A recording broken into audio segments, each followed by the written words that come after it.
Welcome, welcome everyone to Never Alone Live, where we get a new intro every week, and that's going to be the intro for a while, I think. As usual, I'm Johnny, and this is Krista, the sober Barbie, and today we are honored to have our guest Benjamin Lerner here. Benjamin Lerner is a recovery out loud, and musician, and his music is phenomenal, and he is an advocate for everything recovery, just like us. And Ben, how are you, my friend? Oh, God bless y'all. You guys are too kind. I'm just a tired dude who forgot to shave today and is overwhelmed, but you guys are the best. I'm doing good, man. I'm tired but inspired. How about y'all? Tired but inspired. That sounds like a lot of us. Very fitting for today. Very, very fitting for today. Ben, this month we are focused specifically on talking about MAT. Ooh, spicy. Let's go. I know. Medically assisted treatment. It's a very controversial topic, but this is something that I think everybody needs to talk about because it is saving lives. And Yes. last week we shared some numbers, and the numbers were staggering. All about mortality rates, and there's recovery is one thing, but keeping people alive is another thing. And Matt has specifically helped people to stay alive. So let's get into this. Tell me your experience with medically assisted treatment. I think we have to sharply make a distinction at the beginning. If you're down with it, your show. I'm humbled, grateful to be here. But let's differentiate my lived experience from my lived experience seeing other people who have succeeded on medication-assisted treatment. I want to make a very clear demarcation line in the sand between what happened with me and what I have overarchingly seen in terms of people with multiple relapses, attempts at traditional Minnesota abstinence-based treatment, who have been on medication-assisted treatment, meaning Suboxone, Methadone, Vivitrol, Sublocade, Brixadi, naltrexone, Vivitrol injections, all those things. I always like to say medication-assisted treatment did not fail me, and I am not in abstinence-based recovery because medication-assisted treatment failed me. I was not the right candidate for medication-assisted treatment. Now, what I mean by this is the first time I went to treatment was New Year's Eve of 2012 into January of 2013. And after that, a year and a half later, and that was not a Suboxone or MAT treatment thing. It was an inpatient, Father Martin's Ashley, super old school, like semi-religious, definitely 12-step based treatment center. Didn't work for me. I wasn't ready. A year and a half later, I was much more desperate. I had graduated to IV use, and in the fall of 2014, I went into an outpatient treatment facility, and they onboarded me because I was shooting multiple grams of dope a day on 24 milligrams of Suboxone. And what ended up happening is that it sated my cravings and made it so that I wasn't throwing up. It made me able to function in my daily life, but I kept relapsing. And it wasn't the fault of the Suboxone or the MAT program, because there were multiple people who got onboarded on lower doses or the same dose, IV, intranasal, oral tablet, opioid takers, heroin users. Fentanyl hadn't really hit on the East Coast yet, so it was heroin at that point. And they were all successful because for them, for whatever reason, the chemical dependency element being met was enough that with treatment, therapy, some of them going to the rooms on top of that, they were able to taper down or go on extended dosage or whatever and stay sober from their drugs of choice. And a lot of them ultimately ended up going to abstinence. But for me, the pure chemical dependency thing was not enough. I would still be shooting dope in the parking lot on the break between the two therapy groups, not because Suboxone is a bad medication. It's a flawed medication like all medications. There's no medications that have no side effects. There's no substances that have no side effects. It's a miracle for some people. It's not for others. But I didn't even have any bad side effects from Suboxone other than precipitated withdrawal when I onboarded too quickly after a couple of my relapses at treatment. And that was gnarly, but outpatient treatment, I mean. But I say all that complicated stuff to say that my experience with Suboxone, and the reason I am a person who's proud to be in chemically abstinent recovery, is not that I consider Suboxone recovery not sober, not recovery, but I could not stay off my drugs of choice purely on Suboxone, because in order to address the underlying mental health neurodivergency issues, and ultimately I believe emotional and spiritual issues that were making me, even when my receptors were full from this medication, go and shoot dope and smoke crack in the parking lot, I had to do a traditional abstinence recovery based thing. Now, and I'm sorry if I'm going to go on this, but again, I have to double down for anybody who's watching thinking, oh, he's an MAT hater. I'm not. Because in that same breath, as you said, it keeps people alive. But more than that, I think something that doesn't get talked about enough is if abstinence is somebody's goal in their recovery, but they're a parent, they work a job, their insurance doesn't cover a traditional 30, 60, 90, or 1 year inpatient stay. And if you work a job or you don't have like elite level Blue Cross insurance or Aetna or whatever it is, you're not going to get into a year-long or 90-day treatment center to be able to pay for that.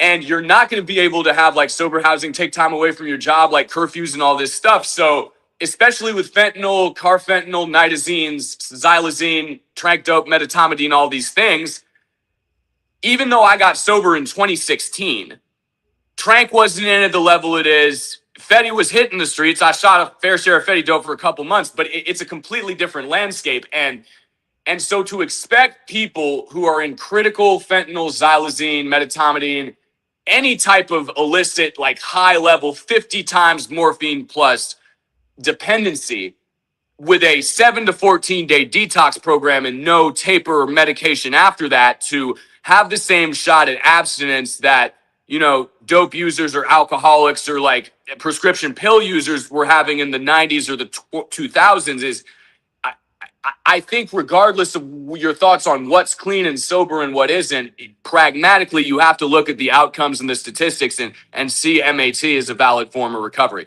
I'm sorry if I went way too far with that spiel, but I just wanted to make sure people know. Not at all. And thank you for clarifying. I want to ask a question, Ben. Yeah. And I was never on any form of meth. And I hear in the streets, you know, that you're not considered clean if you're on meth because it gives you some sort of high. I want to ask the question, what does it do? What does Suboxone do? What did Suboxone do? I know that you didn't stay clean or you didn't get your sobriety because of it, but you were an H user. And let's say that, you know, on a 0 to 10 scale, H is a 10. Okay. You take Suboxone to get off the H. What is that on that scale? I didn't even really feel anything other than not puking. Like, listen, okay? I got to be real about this, and I don't care who I piss off, because people on the harm reduction side hate me because they think I'm harm reduction light. People on the abstinence side hate me because some of them think he must be on Matt for him to support Matt. So I really don't care what people think of me. I'm just going to tell the truth. I've seen people get high on diverted buprenorphine and methadone, but that is a very, very small minority. The one instance of it, funnily enough, I actually saw was in rehab that I actually witnessed. There was a kid who was in there for alcohol because he had really strict parents, and he clearly, I mean, you know, you never know, but he was clearly not an alcoholic. He didn't go through any withdrawal at all. He was just a party drug user, and it was like a joke that who's this 18-year-old kid, his super strict parents sent him here.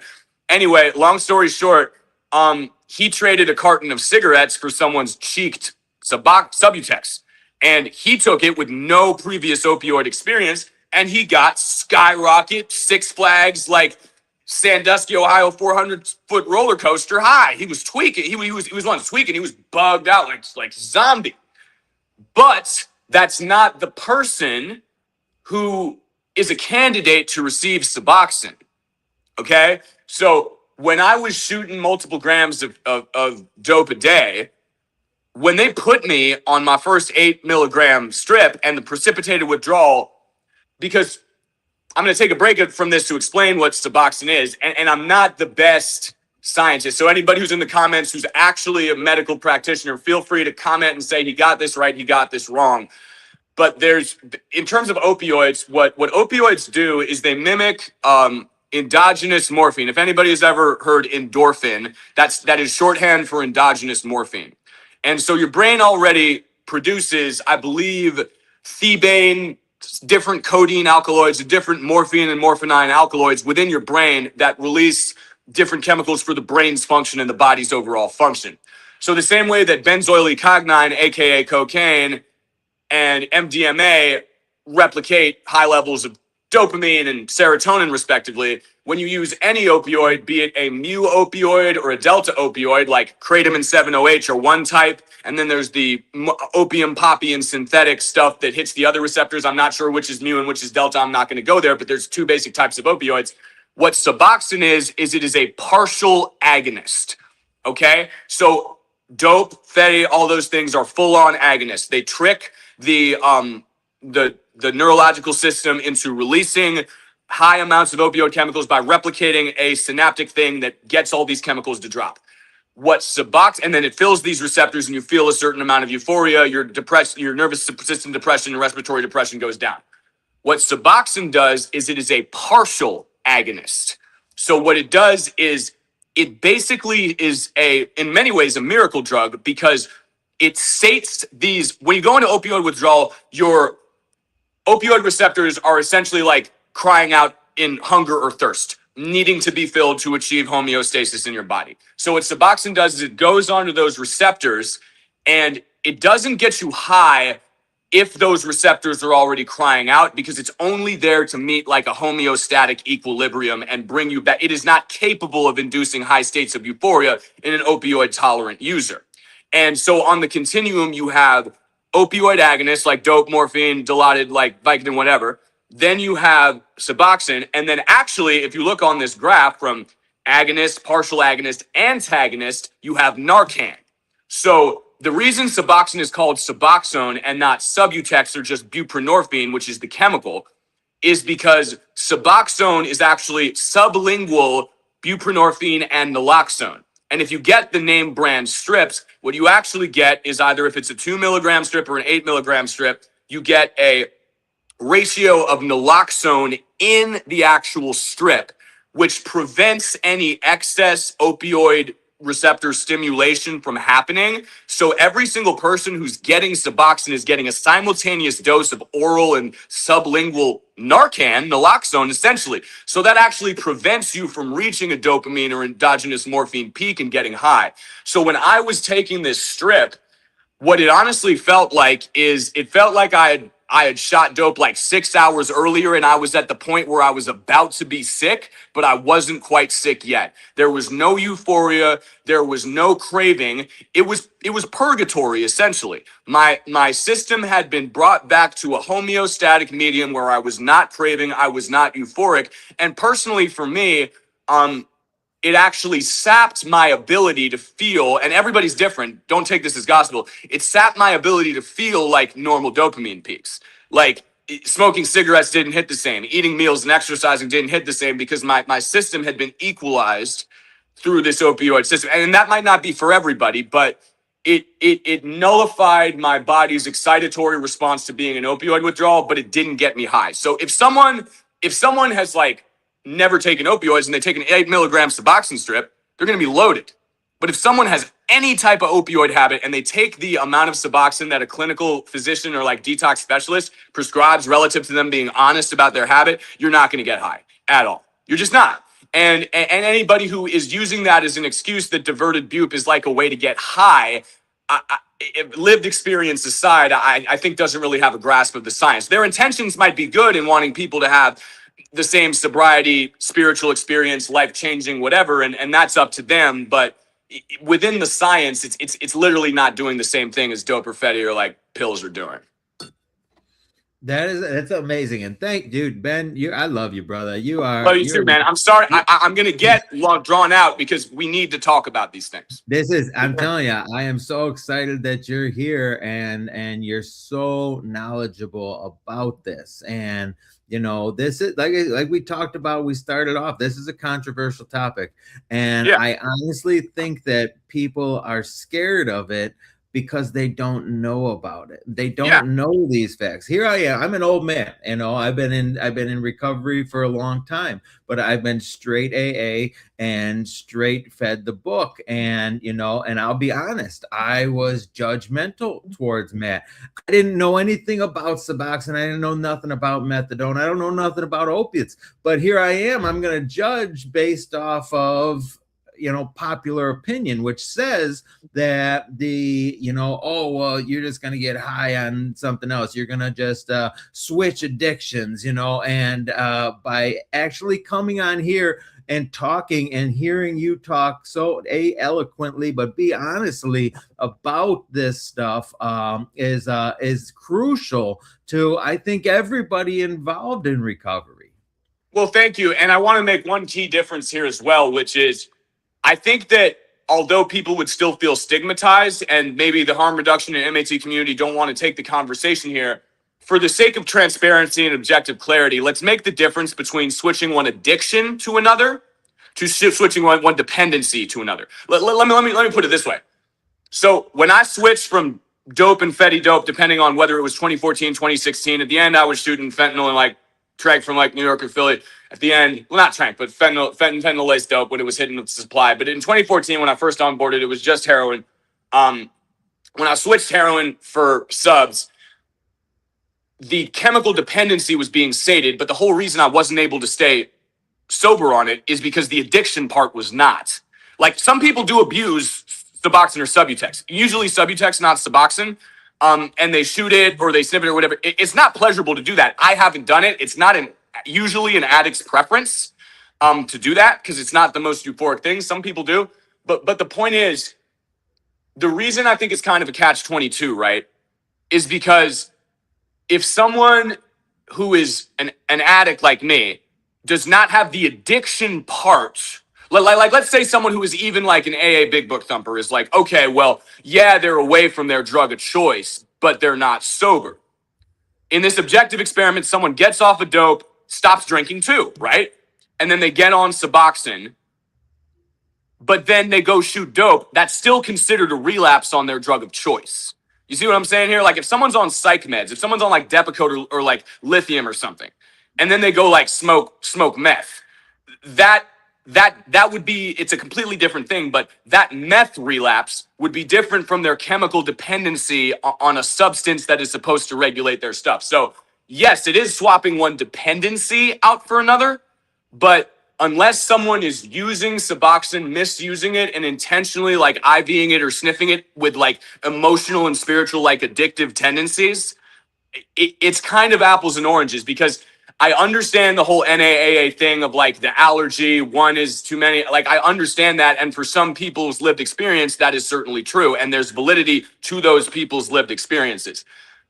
But I find it interesting that if you look at like the stories throughout, the big book's different editions, you will find people who do use psych meds in those things. And they're not like the gentleman with the ounce of whiskey in the milk. It's not like they take one Depakote pill and they're off to the races. Like, there is a separate thing for that because it is prescribed by a physician to really allow them to be sober. And also in the big book, you have the chapter about the gentleman. It's in one of the stories, or it might be in, I forget. But you have the gentleman who was drinking a pot of coffee a day and chain smoking cigarettes, and his wife told him to stop. And then he relapsed. And then it says in the book that because he was able to go back to drinking the coffee and smoking the cigarettes, that he then was able to become a good member of the fellowship. So extending that logic that you have pharmacokinetically active, dopaminergic, and acetylcholinergic, like cigarettes do acetylcholine and dopamine, coffee does dopamine, and those are accepted by the fellowship, and psych meds are accepted. And those things are not seen as relapses, nor are they seen as like chemical dependency that takes away from your active recovery. I think the real question is whether you see someone as clean or not, and this is my question, should Suboxone and these medications, when used correctly, be put in the same thing for people in the fellowship as people who take pain pills in AA to manage their pain, as people with psychological and psychiatric diagnoses that take psych meds, and And I'd love to hear your thoughts on that, because when you take it out of the addiction sphere, the same way you see like a psych med, I would be interested to know from people who are like open and proud about their, like, 12-step recovery. What would your thoughts be on the difference between addiction and dependency, understanding those big book stories and like the weight that they hold in context with Suboxone used to sate a chemical dependency rather than tend to an addiction? Like, what would your take be on that? You know, looking back at the history, right? Because people in the program, they push everything away, and they say that if you're taking anything, it's bad. I am a proponent of, if it is prescribed and you're taking it according to the prescription, and you are not keeping it a secret. That's another big one, is not keeping it a secret, because a lot of people will go and get a pain pill and say, oh boy, because that's it, right? We have to be honest about it. The biggest thing I think about this whole thing that we're talking about is why do I feel the need to judge someone else's recovery? This is where I want to kind of draw the line in the sand. When it comes to recovery, everybody drank different. Everybody used different, therefore everybody's going to recover different. And I why do I have to worry about other people's what they're doing? And if someone's on mat, if someone's taking a pain pill, if someone's got psych meds, if someone's doing all this and all that, that's none of my business. My business is my business. If I am trying to stay sober, I have to not drink. I have to not use drugs. And if I did get injured and needed to be on a pain pill, I would have to, tell on myself. I'd call Ben up and I said, Ben, dude, I busted my ankle. They got me on the Norks, and let me. I'm going to tell you exactly when I'm taking them. Be accountable. Sure. Be accountable. And that's the thing, is there's so much stigma behind the whole clean, sober recovery that everybody's scared to even talk about it. Oh my goodness, I'm getting put on Norcos for 3 days. I can't do it. They're scared, and everybody's scared because they don't know. Totally. I think that one thing I would also say is, when you look at, and I'm going to get kind of outside of the recovery parameter for this analogy, which is very flawed. So don't come at me for this, right? Okay. But I know they will. But for the COVID pandemic, for example, you had people who were culturally split along different lines: conservative, woke, and then kind of pro big pharma, anti big pharma. And there was kind of this cultural cross pollination where you would have people who were traditionally very against the pharmaceutical industry, like anti what happened in the opioid epidemic, but they got the shot. And then you would have people who were traditionally very pro medicine for like their conditions, but the shot and the way it was forced on people, however you want to see that, it didn't sit right with them. So a lot of people for MAT specifically see it as a pharmaceutical conspiracy, because they see that a lot of the same companies that were participants in the opioid epidemic either hold stake, like the remaining stake of Purdue in video or whatever the Suboxone thing is. And you hear about the kickbacks the same way that, and I've dealt with this because, I work with a treatment center. There is a lot of corruption in the pharmaceutical industry. Let's not gloss that over. The pharmaceutical companies are inherently corrupt in the way that they're regulated and all of these things. And the same way that just because AA helps people and the steps and the Minnesota model helps people, that doesn't mean that there can't be a shady treatment facility that is doing horrible things that they need to be held accountable for. But by that same meter, if there are shady treatment centers, it doesn't mean that abstinence recovery is awful in the sum of its parts. So the same thing for me applies to MAT. It's like, yes, the Sackler family in Purdue, it's been proven through HBO shows and write-ups and New York Times and open public things and the opioid response settlement, they done screwed up, okay? But that, in the same way a treatment center screwing up and being run poorly like an abstinence one doesn't necessarily reflect on the power of abstinence recovery, the pharmaceutical industry being corrupt and maybe not having the best interest in making Suboxone as easily prescribed, paid for through prescriptions and insurance networks, that doesn't invalidate MAT recovery. Because, and I make this point and people lose it, but it's the truth. If you think that one thing in recovery is less corrupt or incorruptible or morally superior to another, not just based on how the recovery plays out, but the associated institutions. Like if you're like, the steps in the Minnesota model are incorruptible, it's the only way. I refuse to call out corruption in any abstinence-based treatment center because they're life-saving. You're cooked. If you're like, MAT is the only way, the science doesn't lie. I refuse to call out any clinic getting kickbacks from pharmaceutical companies for prescribing people Suboxone. You're cooked. They do that.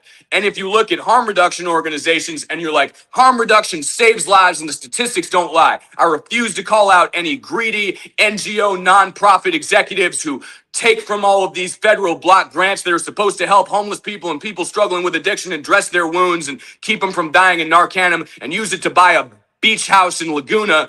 You're cooked. There is corruption, there is mismanagement, and there is absolutely hundreds of instances, if not thousands across the board in all of these pedagogies and aspects of recovery that are inherently corrupt, that are inherently problematic. But it doesn't matter if they're corrupt treatment centers or facilities. These paths to recovery are still saving people's lives. So I guess what I would say, not just to people who are abstinent looking at MAT, but people whose lives were saved by MAT or Cali Sober harm reduction looking at abstinence, is if you only look at the idiotic and self-serving and egotistic and exclusionary actions of a certain subset of people who really usually have the biggest voices, the people from the abstinence community who yell at people on MAT, it gets a lot of traction on social because people like to fight about it. And the problem with this whole thing is that we've created this echo chamber where people go viral for talking about why they hate other people. I'm not going to call any creators out, but there have been creators recently who get to the top of the pile. Abstinence people hating on MAT. MAT people hating on abstinence and traditional treatment centers. Harm reduction people hating traditional treatment centers and abstinence. And abstinence people hating harm reduction. It's all cooked. Because at the end of the day, the same people who were helped by MAT when I wasn't, and me being helped by a traditional abstinence thing when they weren't, neither of those things invalidate each other. So the whole thing about, like you said, and this is such a crucial thing, your lived experience and you seeing people be honest, and the whole reason I went on this tangent is because when someone gets prescribed Norcos, right, that's inherent distrust of the physician who prescribes them. That's distrust of the friends in their recovery circle that they may want to talk about it. And like you said, transparency is the key to overcoming someone having a potential slip because they're taking those pills in secret, right?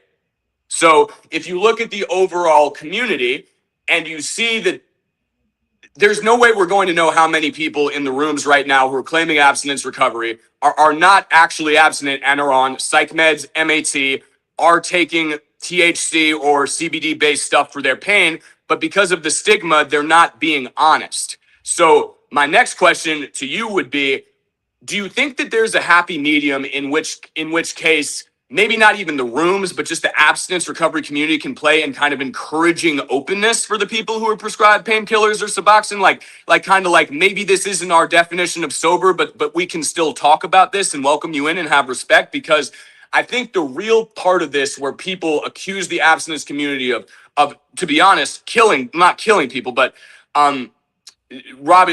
maybe leading people towards losing their lives, is that when people get excluded from meetings because they're on Suboxone or they're Cali Sober and not allowed to share or work with anybody, that's essentially shutting the door on people who are struggling.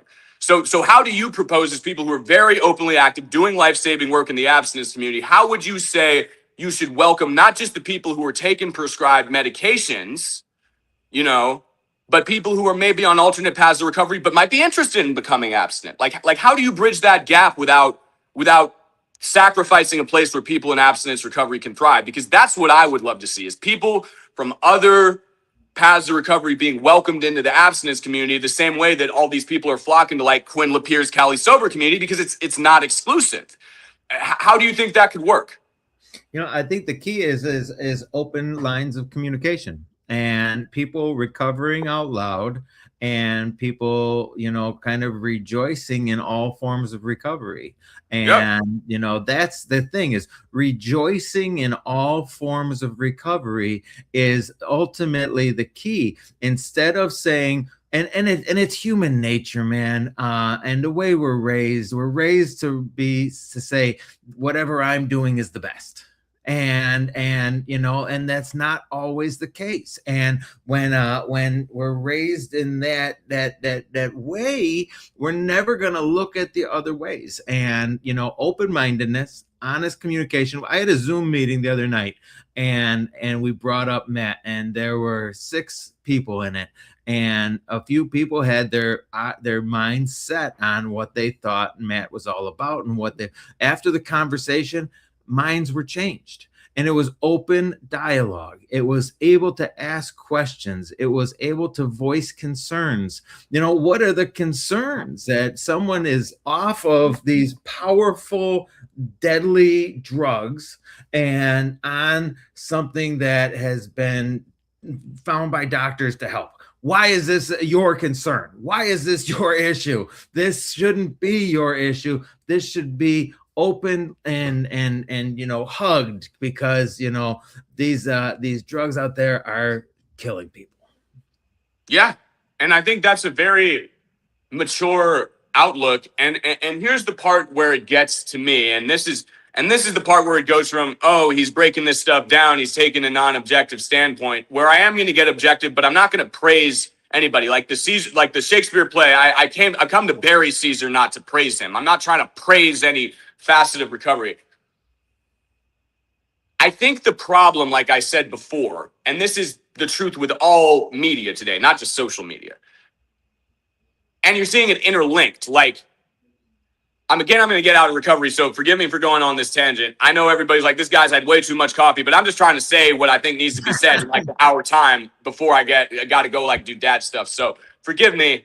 I know I've had too much coffee. This needs to be said. So when you see like Piers Morgan, who's taken his show from like a network, long time, I think it was CNN or BBC, I forget what, but legacy media anchor, he's now going to YouTube because he sees the way the wind is blowing. And he has like a controversial figure on there, like Clavicular, for example, who, shout out to Clavicular. I hope he gets sober. We saw what happened today. I don't know if you guys even know who Clavicular is. He's a huge Gen Z figure, big looks maxing guy.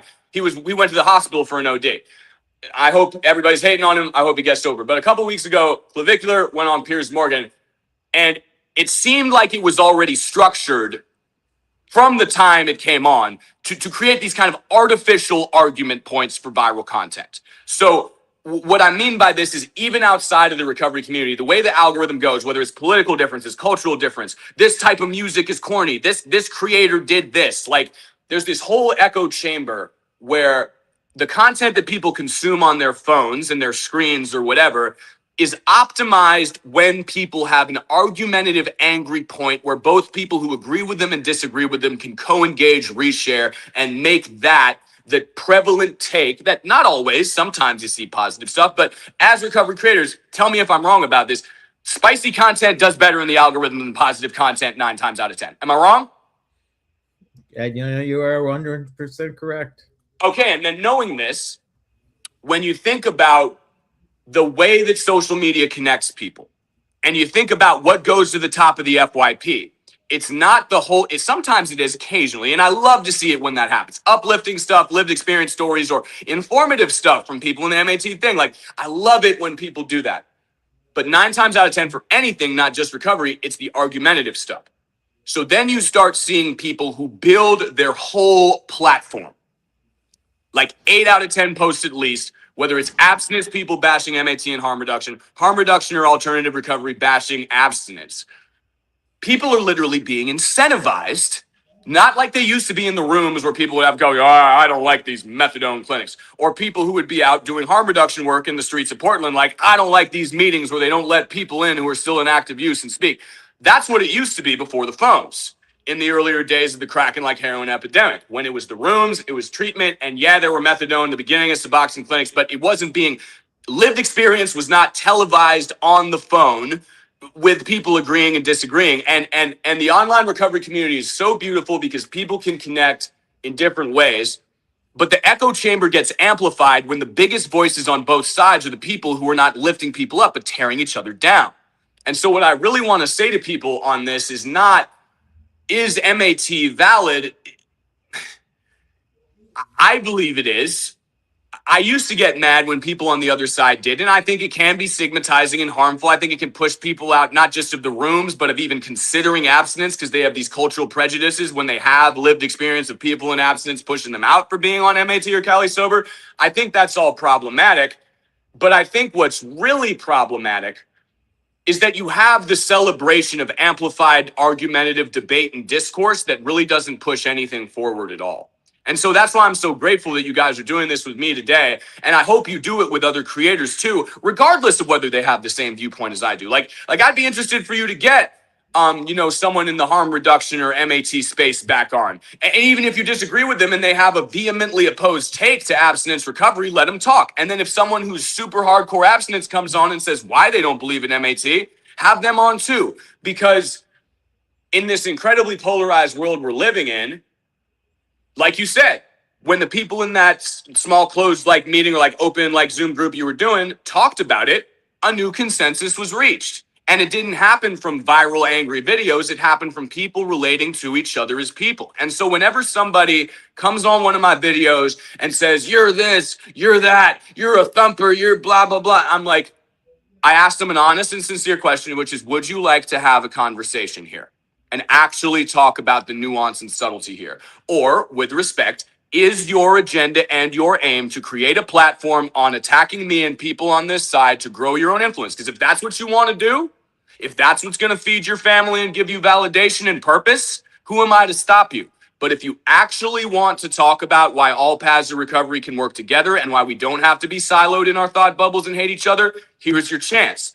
And I've actually had people, both hardcore abstinence and hardcore harm reduction, either DM me or talk to me in the comments respectfully. And although we might not emerge completely agreeing all the time, we have more respect and a little bit more of a shared compromise of opinion and thought and transparency in the discussion. So people have asked me, what do you think the secret is to unite the recovery community and get everybody on the same page? I don't think it's possible to get everybody on the same page anymore, and that's okay. I think what is possible, though, is putting bookmarks on different pages of the same, like, metaphoric book and having people be able to, like, turn another page and look at what people are saying and thinking and be like, nah, that didn't work for me. I don't believe that, but it's helping them. I now have that stored understanding to inform my own view. And I guess what I would ask y'all is, what would you like to see as people who are doing the frontline digital work of running these groups? Like, what do you think can help people like within this space kind of like get to a point where they're even willing to like listen to an opposing viewpoint at all? Because that was hard for me to do.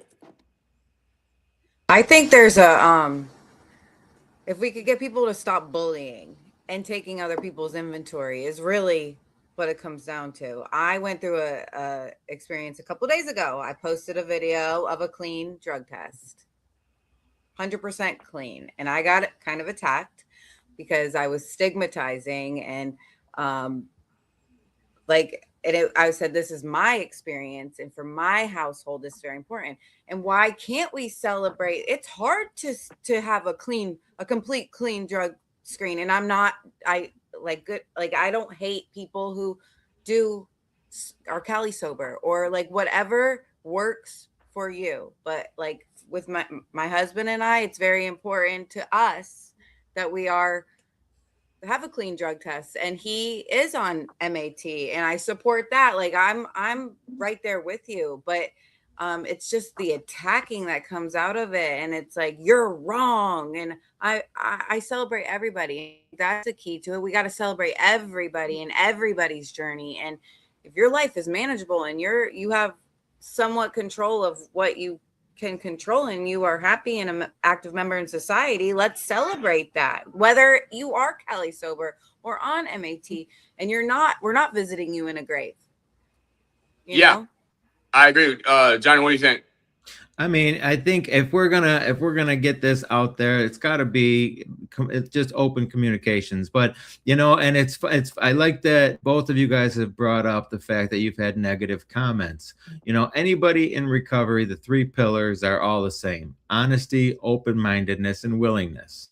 I have to be willing to be honest. I have to be willing to be open-minded. If I am closed-minded about this subject, I am not doing what I'm supposed to be doing, you know. And I think that people need to be reminded that every now and then. And that's the see, this is what happens when you get sober and you're sober for a long time, is your mind starts to close a little bit because you get further away from your gift of desperation. You get a lot closer to thinking that you know something. And I don't know shit. I don't know shit about Matt. I don't know shit about I'm clapping it up for you being real. You know, and the fact that I have an opinion is crazy. You know what it took Ben, it was on here on Never Alone Live. We interviewed a woman, and she was telling her story about being sexually assaulted. And that sexual assault, I have no experience. I don't know what a woman feels like after being sexually assaulted, but I know that it fucking hurts and it's harmful and blah blah. But she took heroin to eliminate those pains and those feelings. And so then she went to prison where there was another assault, and all the drugs just kept getting more and more. And then she wanted to quit. And when she finally wanted to quit, she was introduced to methadone, and methadone helped her get off of the heroin after all of these years of living with trauma and dealing with the trauma by using drugs, and then wanting to have a better life and do better and do more. And methadone saved her life. And I'm telling you, dude, I'm getting a little emotional just talking about this, because this is ultimately what it was. It was like getting a club in the head of me, Johnny. You don't know shit.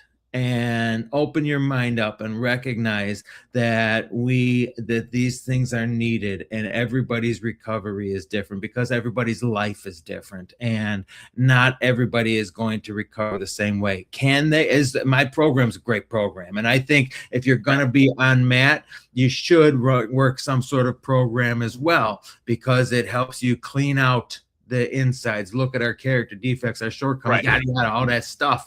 But you know, by doing this simultaneously, by working together, we will save lives.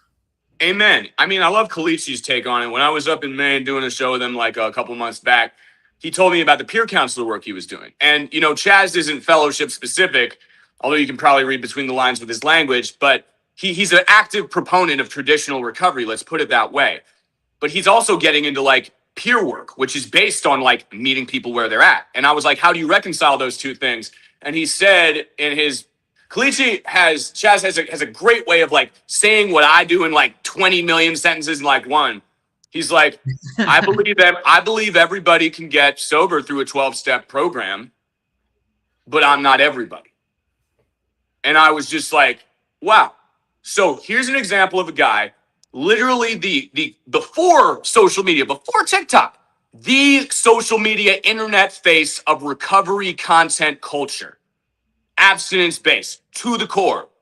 Jimmy K references in his music from like the other fellowship is literally greenlighting harm reduction in MAT. And he says it in the song, rest in peace to Joe Nestor, Recovery in God. He's like, abstinence or Matt, I'll accept you where you're at. Find solutions, heal from trauma and the wreckage of your past. And that was such a powerful moment for me, because one thing we're really not talking about here today, and I know, you know, Chris, I know you're a woman of Christ. I'm a man of Christ. And there's a whole thing in the faith community of like people saying, okay, yeah, you're in recovery, but you're not an addict. And like the language around that, and then how faith communities celebrate versus like the step. So even within the abstinence community, there's the faith versus the rooms thing. There's like all of these different things. And the. Oh no, what happened? Oh no! Oh no! No! Not when he was on a roll. Oh my goodness! I really wanted to know what he was gonna say. Come back. He's back. He's back. Where is he at? I'm telling you, I'm on the edge of my seat. I think we can all agree. I hate technology. Yes. Oh no. He'll come back. He'll pop back. He wants to get that out. He's passionate. so passionate, and I love it. Oh, he's back. Wait. Sorry, I got a call, and that's what it does in StreamYard. So We were like, no. I got to call my fiance back in a second because I'm going to finish it. And that's what I said about the debt. Are we going now? Are we good? Yeah, we're good. Okay. So a lot of people say and I'm going to call out both the abstinence and the harm reduction side. Hopefully this is the last thing I'm going to do with it, but I have to say this. The thing that the harm reduction side says, and I agree with this, objectively. Subjective circumstances, maybe not, but it's not 1935 anymore. In response to Bill's book being written in the 30s, everything's. I agree with that. That's the whole fentanyl, nitazines, it being different from even 10 years ago thing. I'm with them on that. And then they say, I follow the science. Now, here's where that gets interesting. Because what Bill and Dr. Bob and Silkworth and the Minnesota model and the Hazelden folks were doing, and the Betty Ford were doing in the 1930s, was following the science. Not just the addiction recovery science, the belladonna treatment and all that. They were following the Jungian and Freudian psychoanalysis conventions of the time. So all of this scientific study of recovery is built on that initial thing. And yes, it has to evolve. But what I will caution about, understanding that at one point, AA, NA, Freud, Jung, all that was the science. That science is going to evolve too. Harm reduction, MAT, all of this stuff is not a static thing. And it might come out in a couple decades that although, yes, MAT, and I haven't said this yet, MAT and harm reduction reduces recidivism and not only saves lives, but gets people towards recovery and out of criminal and toxic cycles. I don't think that's debatable anymore. The statistics do not lie. However, I will say one thing. If people on the MAT and harm reduction side magically want to convince, separate from politics, when I use this word, I'm not saying everyone in abstinence recovery is conservative politically, although there seems to be a conservative slant in the abstinence recovery and a progressive slant in the harm reduction community. I'm just calling it how it is. But when I say conservative, I mean conservative in terms of recovery ideology. So if you're going to go to all the conservative, I don't think MAT is recovery folks, and say you must change to meet this thing, I do want to bring up the fact that a lot of proponents of harm reduction and like safe supply, drug decriminalization and legalization, point to countries like Portugal and Switzerland, where they have safe use rooms like they do in some cities here in America, like On Point in New York City, and in Canada, where they're recently dismantling some, but they've basically had places where people don't get prosecuted and get medically overseen, whether it's through medical diamorphine or shooting what they got on the street. They can get Narcan, they can receive medical care, wound dressing at these state-sponsored harm reduction facilities.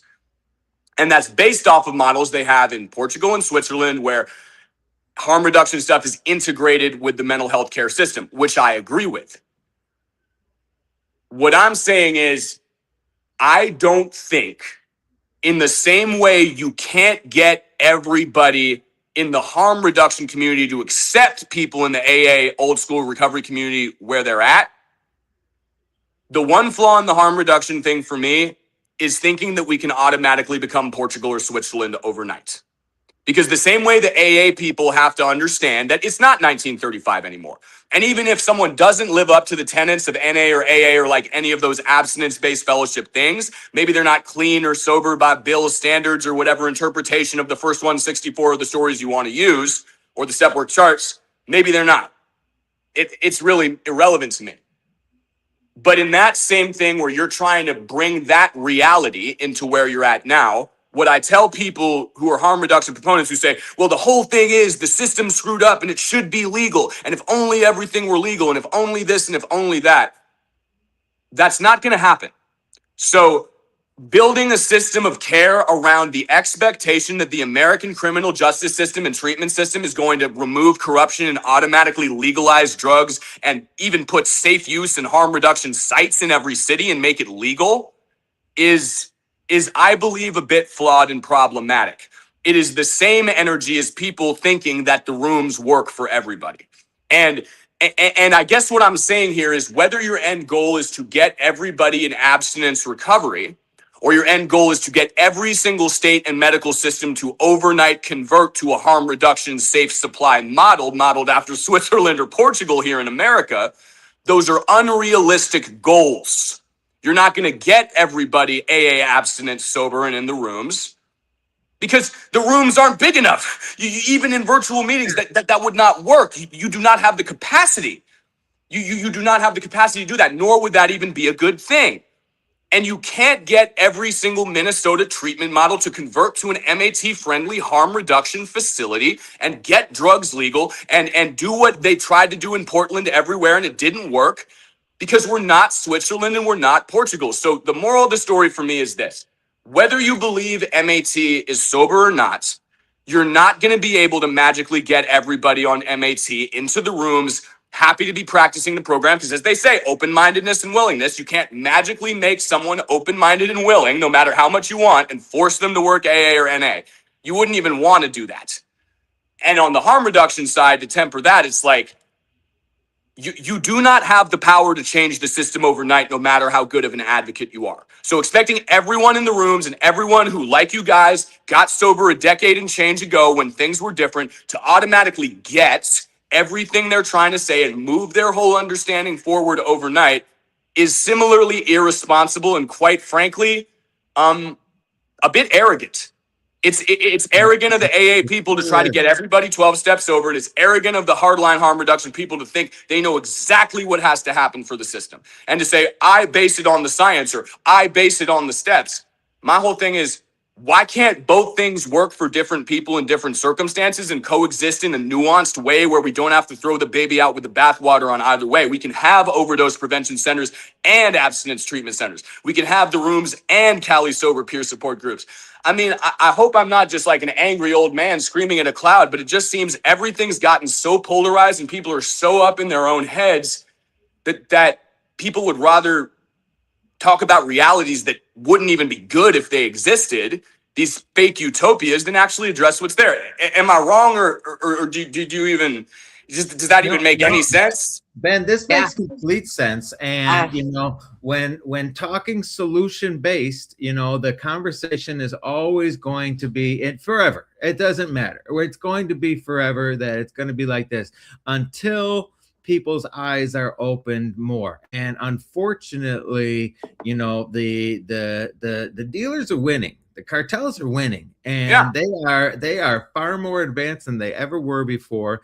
And the fact that they are making pills now that look and feel just like every pill out there, anything that any pill anybody is taking, they are making replicas, and those replicas are not Adderalls, they're not Norcos, they're not Percocets, they're fentanyl. And they are making people that are on one prescription addicted to opiates. And when these same old AA guys, their kids are in college and they're coming home addicted to opiates because they were trying to get Adderall so they could do better on their tests.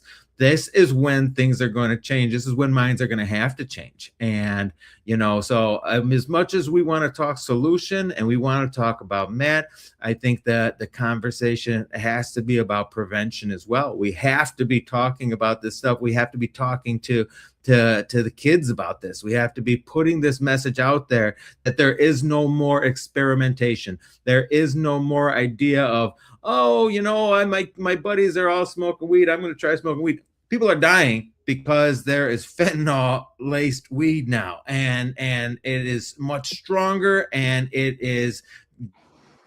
May I say something about this? Of course. I real quick. I know I was jumping subjects on you. No, you're good. I just want to say this because I know this is going to be like a thing where we gotta footnote this.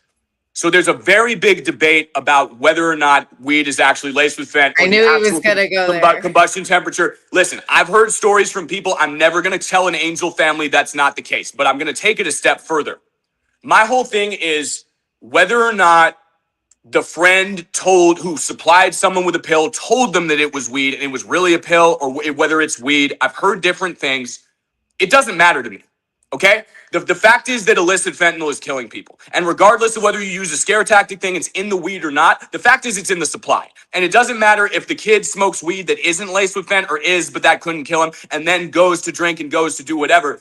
My whole thing is whatever the hyperbolic degree of the scare tactic, well, not scare tactic, but truth about Fetty being in the supply is, whether it's in the weed or it's not, if you're an addict or an alcoholic, by the harm reduction MAT DSM definition or the Bill Wilson definition, if you have a propensity for chemical dependency and chemical escape, regardless of whether the weed's laced with Fetty, you might end up taking a pill that's pressed and it might take your life. So I just wanted to put that nuance in there so that people won't say this, oh, they're so misinformed. They're saying Fetty's in the weed. It's not, because a lot of people say it's not. My whole thing is, I'm not going to say it doesn't matter, because the people who have lost their kids who swear on a stack of Bibles that is what it is. I'm not going to tell you your truth is wrong. But what I'm also going to say is, even if it was like a wrong story or something got in their system, like a spiked drink or something else, and it wasn't the weed, which I don't know. I'm not going to claim to know. It doesn't matter, because the real thing is that due to the fact that the system is flawed and we're not addressing this the right way through treatment and recovery and prevention and enforcement and like all of these different things, legalization, it's in the supply. So sorry for interjecting. I knew that if we didn't leave that thing, like, sorry, just had to do that because that's been such a hot button thing, you know? And that conversation, people that disagree or want to make it all about, well, that's not how it works with fentanyl being in weed or whatever, right, it takes away from the whole thing that's actually happening. Like, there's a death here. There's a, right, you know, it. And that's what I'm saying. For me, the exact circumstances of how the substance or ROA was in the death doesn't matter. The fact is, it's in the supply regardless of how it happens. Yeah. And that needs to be addressed in the prevention. What does good prevention look like for you? Because I got my thoughts on it. I got the way I handle it when I speak to students and stuff like that. What does it look like to y'all? Well, real life stories is my thing. Like, we got to talk about it. Everyone's story is different. And if I heard my story early on, I think my journey would have started a lot sooner. Or hearing from parents who lost children, or like the stuff that makes you uncomfortable. I think that's a big part in it. The big part for me is just the educating what's out there. Educating what's out there. These kids there's so many kids on prescription medicine right now. It's crazy. You know, the Adderalls, the Vyvances, the ADHD medicine. There's so many different kids that are being put on medicine so early in life that it's becoming norm. It's normalized, and granted, it's for mental health. You know, and mental health. You know, kids are getting diagnosed as depression and anxiety and PTSD and bipolar and ADHD, all these things early, and it makes them feel good. And we all know as recovering addicts, if it makes me feel good, I want more of it, even though it was prescribed, and I'm gonna go and get more, and I'm gonna try other things.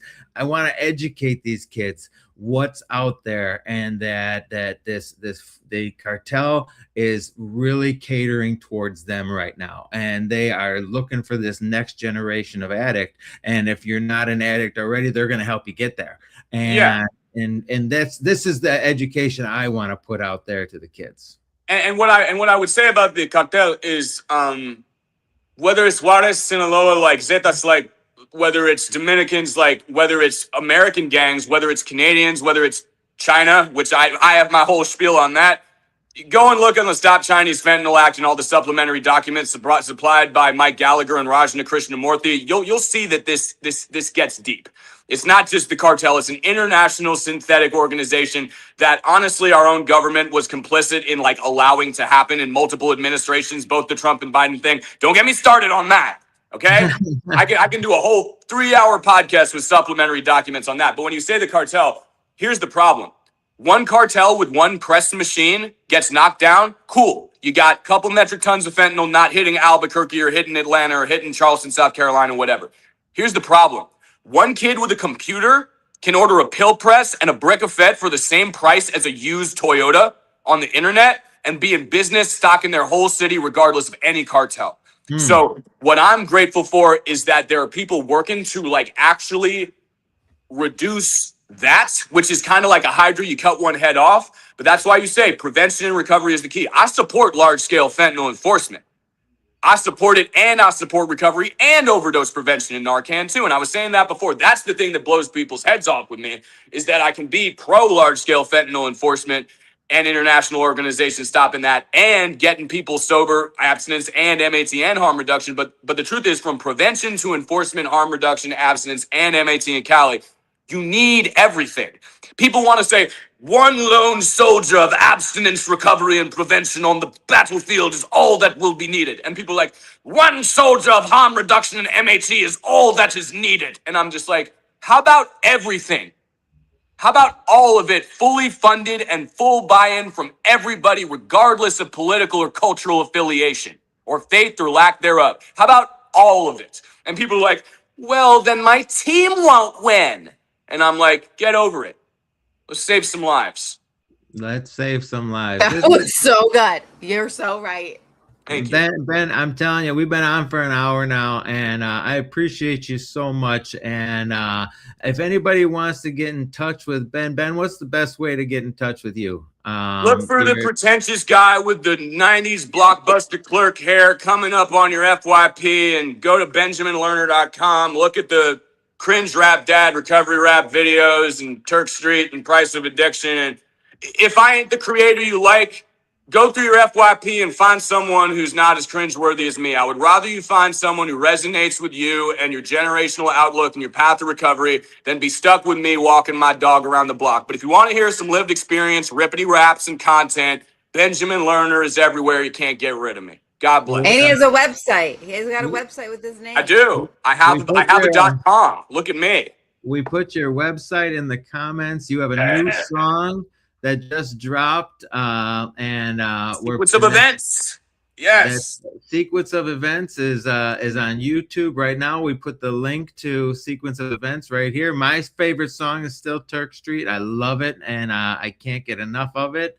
So Megan, if you can put in Turk Street in there as well, just so everybody can know my favorite song that Ben does, that would be phenomenal. You've also done music with our friend Skylar Ray, who just got married. I'm wearing congrats to him on getting married, by the way. I know. Congrats to him and Taylor.